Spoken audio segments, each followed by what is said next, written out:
guys, oh, yung galing sa labas, oh, nakita nyo po yan siya. Ito na yan eh. Opo. Yan na. Naka-aircon na po yan siya guys. Oh, wala na kami po sa lansangan. Nasa aircon na po kami. Ano, mama? Tingnan nga, mama man. Nilinis na po kami. Oh, yung natutulog sa lansangan. Opo, ito, asay.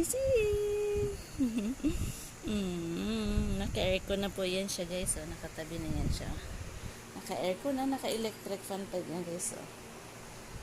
Diba? Tumabi yan dyan siya kasi magpapalamig yan. Asus, massage na massage. Tingnan na. Tingnan man. Tingnan man. Mama man. Yan na guys.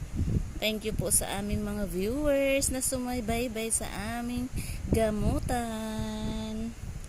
Thank you so much, guys. Hi, guys!